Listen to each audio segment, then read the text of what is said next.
Hello बच्चों, स्वागत है आप सभी लोगों का आपके अपने institute channel new life chemistry classes में। जैसा कि पिछले वीडियो में आपको बताया गया था, केमिस्ट्री का बेसिक इंट्रोडक्शन क्लास 11th में आपको जो चीज़ें पढ़ाई जानी है उसके बारे में मैंने डिस्कस किया था आपसे। और आप लोगों में जो भी स्टूडेंट वीडियो को विजिट किए हैं उनके द्वारा रिस्पांस काफ़ी अच्छा मिला। और जो सबसे पहला इसमें एक आंसर मिला था हमें, वो एक रागनी मिश्रा करके हैं, उनका आंसर मुझे मिला, काफ़ी अच्छा भी लगा। तो उसका आंसर मैं इसमें टैग करूंगा। जो कि मैंने आपसे कहा था कि जो चीज़ें मैंने बताई हैं उसका आप एक नोट्स बना करके उसकी स्क्रीनशॉट लेकर के दिए गए व्हाट्सएप नंबर पर आप क्या करेंगे, सेंड करेंगे। ठीक है। तो आज का जो टॉपिक होगा हमारा, उस दिन मैंने आपको थोड़ा सा इसके जनरल इंट्रोडक्शन बताए भी थे। तो आज हम द्रव्य का वर्गीकरण देखेंगे। यहाँ पे द्रव्य का वर्गीकरण क्या होता है, इसको एक ग्राफ के माध्यम से काफी बेहतरीन ढंग से रागनी मिश्रा जी ने समझाया हुआ था, उसका एक स्क्रीनशॉट भेजा भी था। तो ये देखते हैं इसका एक डिटेल में जो है यहाँ बताया जा रहा है द्रव्य का वर्गीकरण, क्लासिफिकेशन ऑफ मैटर। ठीक है। तो देखिए इसमें जो आपको बताना है कि इसको जब मैंने क्लासिफाई किया था, दो ढंग से किया था। पहले चीजों को आप समझते चले और साथ साथ नोट करते चले। एक था पहला आपका भौतिक वर्गीकरण और दूसरा था रासायनिक वर्गीकरण।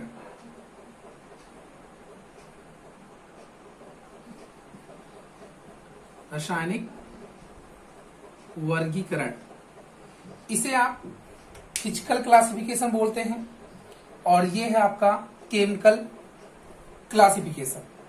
ठीक। अब भौतिक वर्गीकरण के अंतर्गत भौतिक परिवर्तन को हम जानते हैं, यहाँ पे भौतिक गुण का उल्लेख हम इसी के अंतर्गत करते हैं। तो भौतिक प्रावस्था के आधार पर अगर हम द्रव्य को क्लासिफाई करना चाहें तो ये होता है, इसके जो मैंने आपको बताए थे मुख्य रूप से इसके 3 पार्ट। फर्स्ट आपका था सॉलिड, सेकंड था लिक्विड और लास्ट था गैस। ठीक, solid, liquid and gas. Next जो आपका क्लासिफिकेशन है वो है केमिकल का, और केमिकल को मैंने एक्सप्लेन किया था यहाँ पे, वो देखेंगे आप ध्यान से। इसको 2 फॉर्म में मैंने बताया था आपको। फर्स्ट फॉर्म इसका जो होगा वो था आपका प्योर सब्सटेंस, शुद्ध पदार्थ, और सेकंड टर्म था आपका इम्प्योर सब्सटेंस, अशुद्ध पदार्थ, जिसको आप मिक्सचर भी बोलते हैं। ठीक, ग्राफ को ध्यान से देखिए और कुछ बातें हो सकती है आपको इसमें स्पष्ट दिखाई न दे रही हो, या जो बताई जा रही है उसको आप नोट करते रहिएगा साथ साथ। अब देखिए इसमें क्या है कि शुद्ध पदार्थ को फिर मैंने क्लासिफाई करवाया था, और वो था आपका इसमें एलिमेंट एंड कंपाउंड में, कंपाउंड मतलब यौगिक में। ठीक है। फिर मैंने आपको यहाँ पे ये बताया था कि जो एलिमेंट होते हैं उनको अगर आप फिर से सब ग्रुप में क्लासिफाई करना चाहते हैं तो वो था आपका मेटल, नॉन मेटल एंड सब मेटल, या इसको आप मेटलॉइड भी बोलते हो। ठीक है। तो क्या कहा आपने, यहां ये मेटल, धात, अधात और उपधात। अगला था जो आपका क्लासिफिकेशन यौगिक में, उसको आप फिर से कैटेगराइज कर सकते हैं।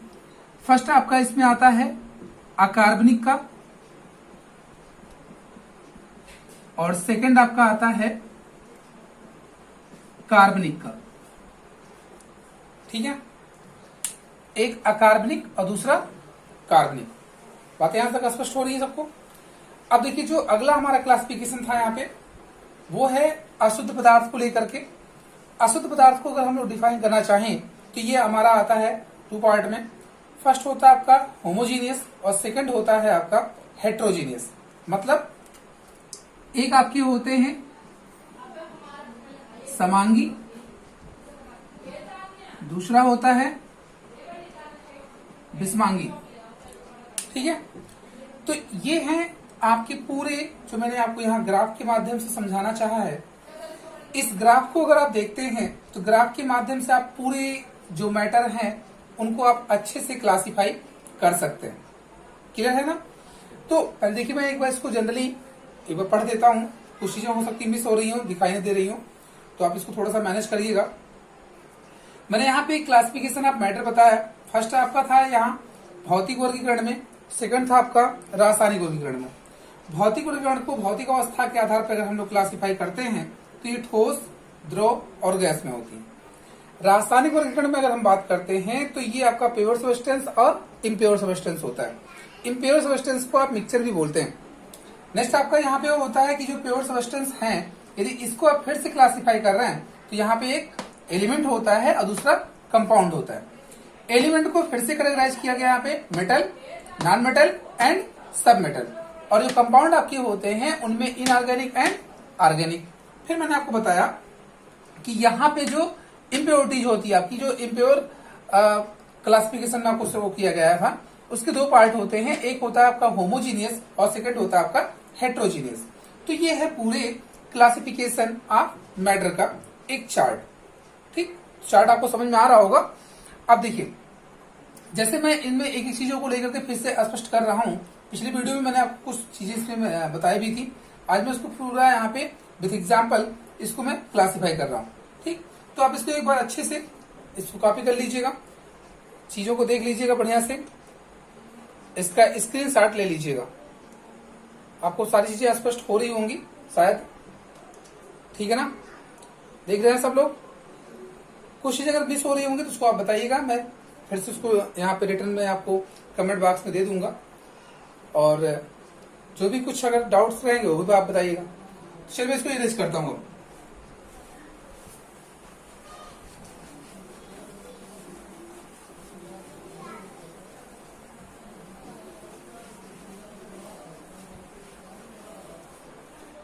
देखिए जो पहला हमारा है यहाँ पे वो है फिजिकल क्लासिफिकेशन में भौतिक वर्गीकरण के अंतर्गत।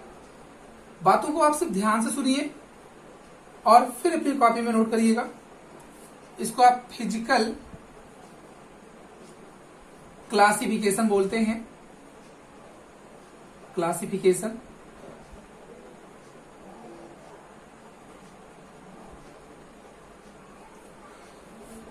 देखिए इसमें करना क्या है आपको,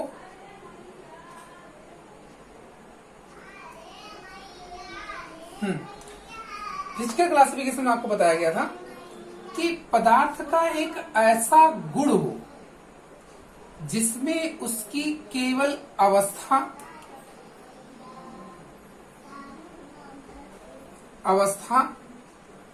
आकार, आकृति, रंग, इन सब में अगर कोई चेंज आपको दिखाई देता है तो आप ये कहेंगे कि वो भौतिक के अंतर्गत रखा जा रहा है। साथ ही साथ जो पदार्थ ऐसे गुण को प्रदर्शित करते हैं, जो पदार्थ ऐसे गुण को प्रदर्शित करते हैं उन्हें आप कहते हैं यहाँ पर भौतिक गुण। ठीक है ना? अब इसमें जो एक तरह से आप सिस्टमेटिक ढंग से जो परिभाषा आप इसकी लिखना चाहते हैं तो ये कहा, इस भौतिक वर्गीकरण को आप भौतिक परिवर्तन के अंतर्गत भी रखते हैं। तो ये कहा जाता है कि ऐसा परिवर्तन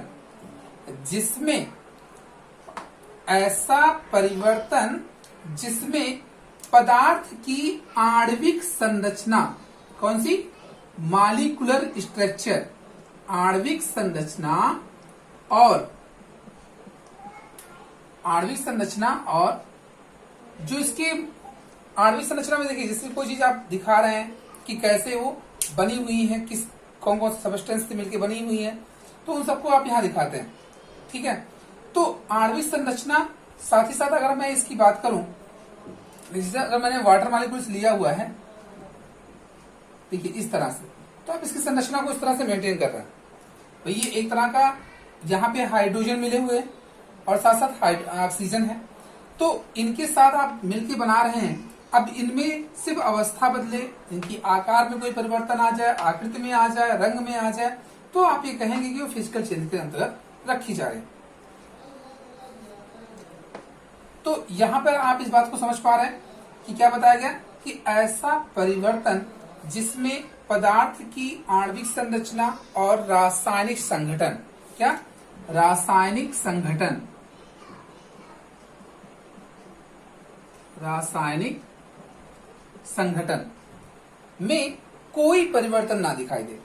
रासायनिक संगठन का मतलब क्या हुआ कि जैसे वाटर मॉलिक्यूल्स है, तो इसमें दो जो एटम्स हैं वो हाइड्रोजन के फिक्स है, कोई भी इसमें आ जाए, किसी भी स्थिति में हम इसको रखें, चाहे जैसे फेज में रखें, तो हमेशा पता होगा हमें कि वाटर मॉलिक्यूल्स में दो आपके एटम्स जो होंगे वो हाइड्रोजन के होंगे और एक जो होगा वो ऑक्सीजन का होगा। तो ये कहा जा रहा है कि इसकी आणविक संरचना और रासायनिक संगठन में यदि कोई परिवर्तन नहीं होता है तो आपका आएगा वो भौतिक परिवर्तन के अंतर्गत, और ऐसे गुण जो पदार्थ प्रदर्शित करते हैं उन्हें आप कहते हैं भौतिक गुण। ठीक, बात यहाँ पे स्पष्ट हो रही है। चलिए अब यहाँ पे आपको सेम ऐसे ही बताना है रासायनिक वर्गीकरण को लेकर के। तो रासायनिक वर्गीकरण में देखिए क्या बताएंगे आप, रासायनिक वर्गीकरण,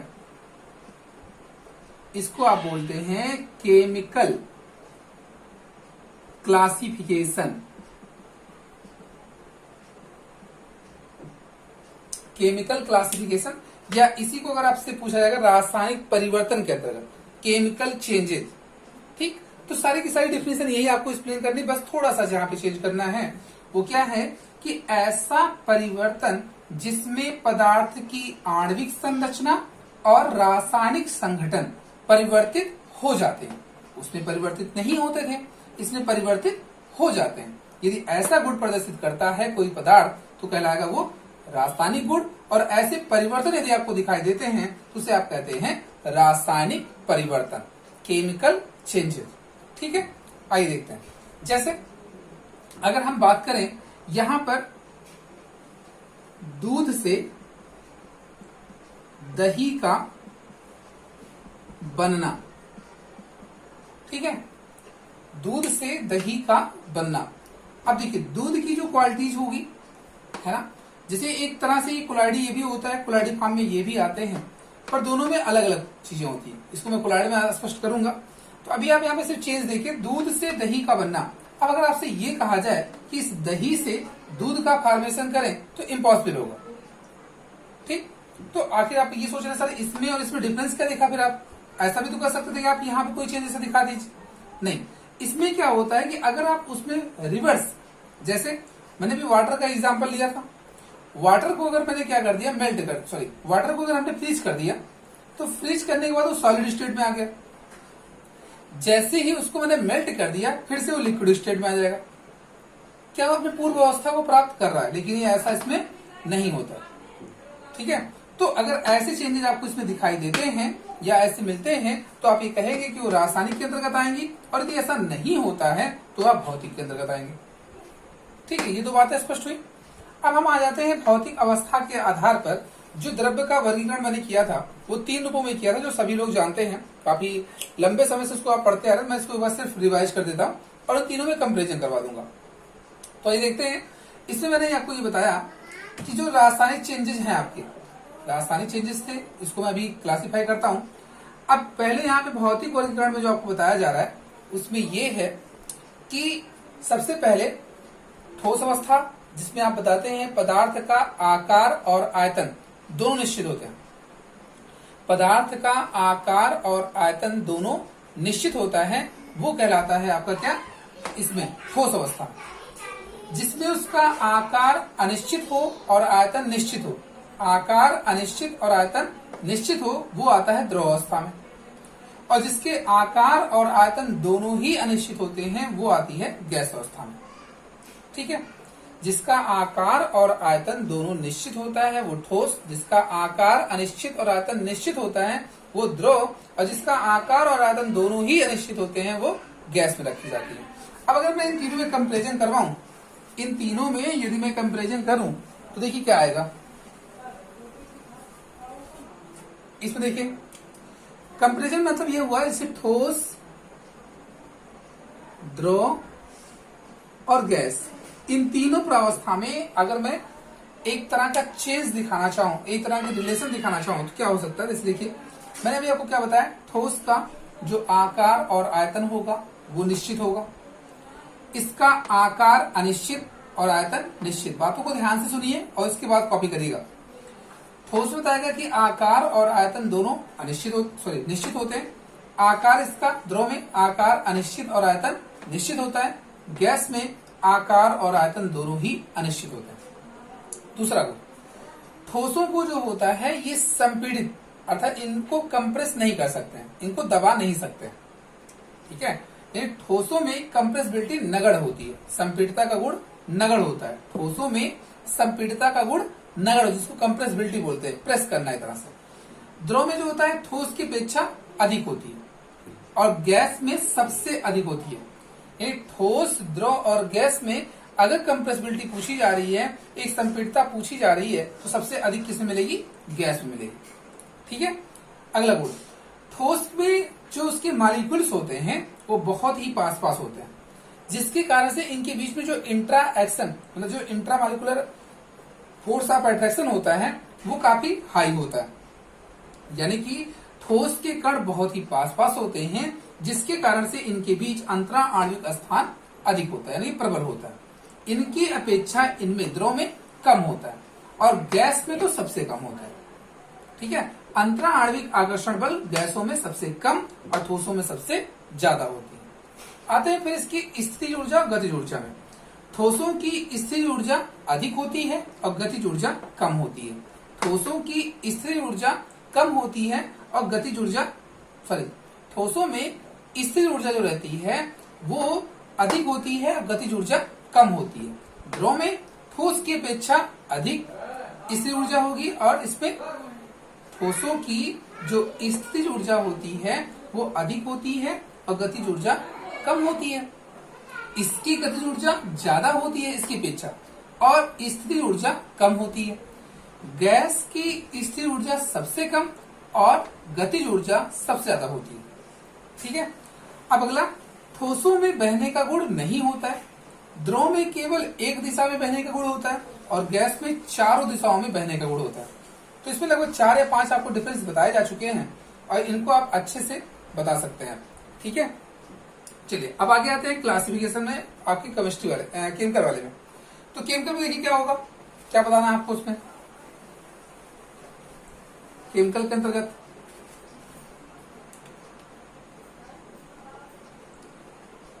रासायनिक वर्गीकरण में,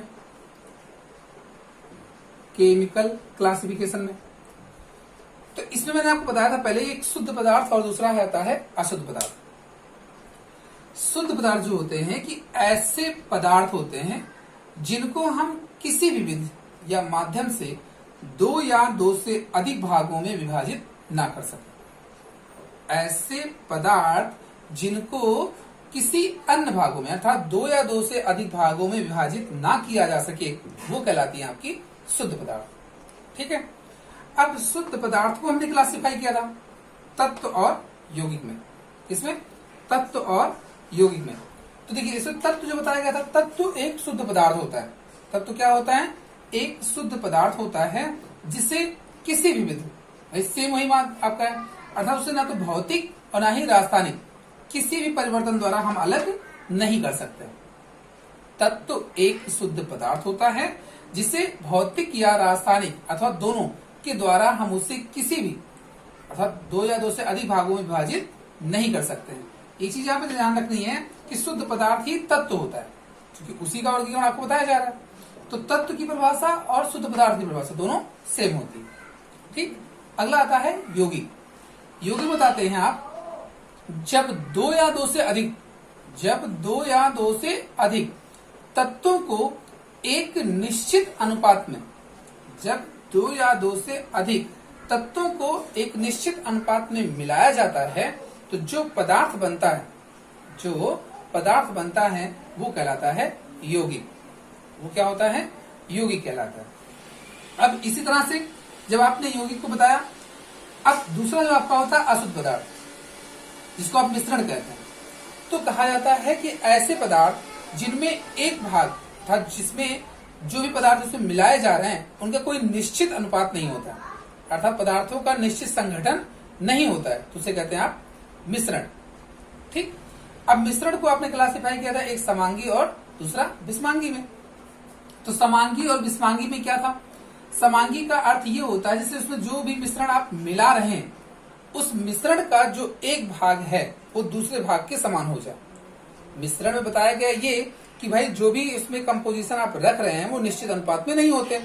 तो सपोज करिए जो आपने ऐसे मिक्सचर लिए हैं, दो ऐसे मिक्सचर लिए हैं जिनका दोनों का रेशियो सेम हो जाए, ठीक है, दोनों का रेशियो क्या हो जाए? सेम हो जाए, तो ऐसी स्थिति में आप ये कहेंगे कि वो समांगी मिश्रण है, और यदि अगर रेशियो उसका सेम नहीं होता है तो कहलाएगा विषमांगी मिश्रण।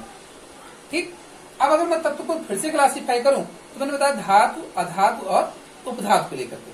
तो देखिए धातु जो आपका होता है, धातु जो होता है आपने कहा था कि ऐसे तत्व जो अपनी सामान्य क्रिया में, ऐसे तत्व जो अपनी सामान्य क्रिया में एक या एक से अधिक इलेक्ट्रॉन त्याग करने की क्षमता रखते हैं, एक या एक से अधिक इलेक्ट्रॉन त्याग करने की क्षमता रखते हैं, वो तत्व कहलाते हैं। और दूसरा आपका होता है तत्व को ही आप उसमें धातु बोलते हैं। ऐसे तत्व जो अपनी सामान्य क्रिया में एक या एक से अधिक इलेक्ट्रॉन त्याग करने की क्षमता रखते हैं वो धातु कहलाते हैं। अधातु प्रायः धन विद्युतीय होते हैं। दूसरा है अधातु। अधातु जो आपका होता है वो एक या एक से अधिक इलेक्ट्रॉन ग्रहण करने की क्षमता रखते हैं, एक या एक से अधिक इलेक्ट्रॉन ग्रहण करने की क्षमता रखते हैं, जिसे आप क्या कहते हैं? अधातु कहते हैं। अधातु प्रायः ऋण विद्युतीय होते हैं।